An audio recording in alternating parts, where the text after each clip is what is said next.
Crossover Transformers. The whole line is a give and take in terms of the figures by themselves. Lots bang on the IP it's based on, but sometimes you get ones that can stand on their own. And I think Agent Knight right here is one of them. And I shall explain why. A reason for why many of the crossover figures, at least what I think, don't sit right is possibly due to most of them being remolds. This right over here doesn't have that problem of being based on an older toy, but handling this guy, you get this feeling that he exists years ago. I attribute that to the basic, generic robot design. Front of car as chest, blocky limbs, door wings. Here's SS100 Bumblebee as proof. Yes, this is the live action design, so it's more organic in terms of limbs, but the basic structure is still there. This thing is also taller than I expected, as you can see right over here. Looking closer to in scale to Masterpiece stuff, like Exhaust right over here. Just being a wee bit taller, but also lighter, and there is a reason why for that. The head easily pops due to the red shades, fitting for an 80s based character. The blue at the crotch and legs, emulating Hasselhoff's blue jeans, both looks weird and not at the same time, which is what I think of the 80s. But the side profile is rough. I get why, but like MP Blue Streak, this part seems inconvenient. Also, he is very, very thin. Looks like I could snap him in half. I can't, but it looks like I could. Not a lot of accessories to play with, but what you get is decent enough. Two guns of varying sizes for dual wielding, so that he can dual wield, or what I personally like to do, because he only has like 3 accessories and you can have, and this method allows for all of them to be displayed, is to do a secret third gun mode. Honestly, this ain't bad looking at all. Quite like it. And I did mention 3, so here's the third one. A wristwatch, iconic to the show. I never actually watched it, but they included it, so it should be. What else, why would they?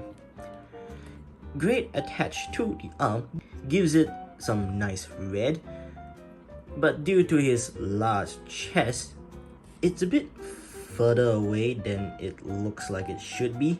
Like, it doesn't sit right in this pose specifically. Everything else is sort of fine. Posability is what you'd expect from a modern Transformer. The head can rotate 360 and look up this much. Down is barely there. It's pointless due to the chest as well. You get full rotation for the arms, but they can clash with the doors.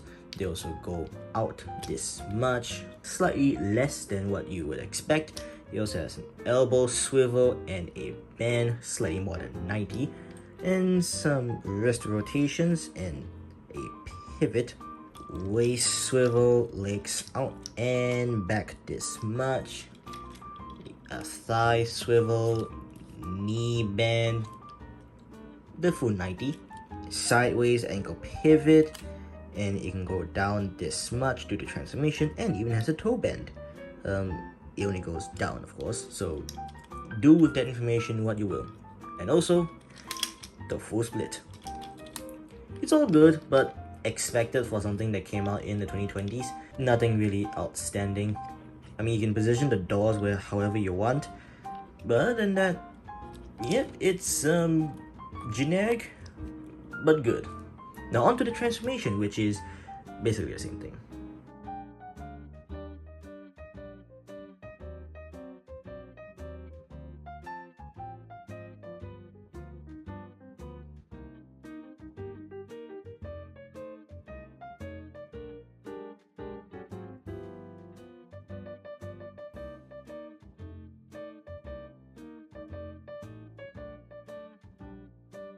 Simple, easy, you don't even need the instructions.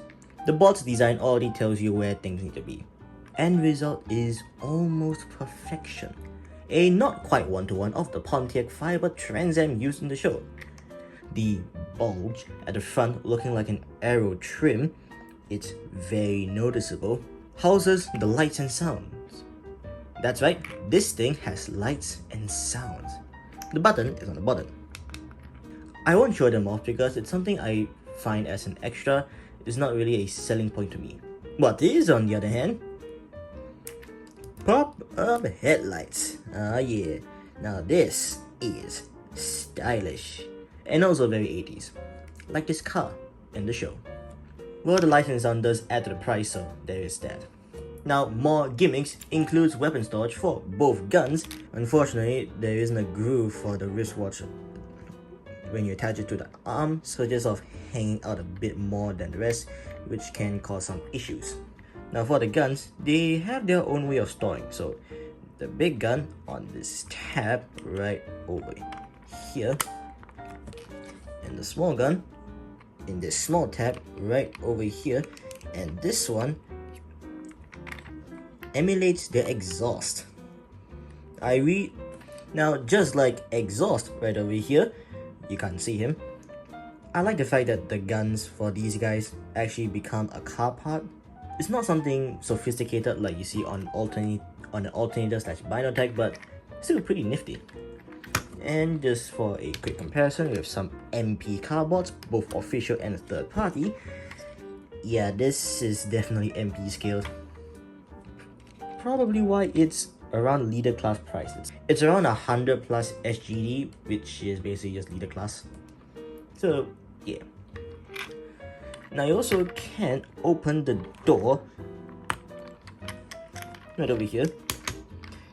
You get nothing inside, but hey, at least there's the option.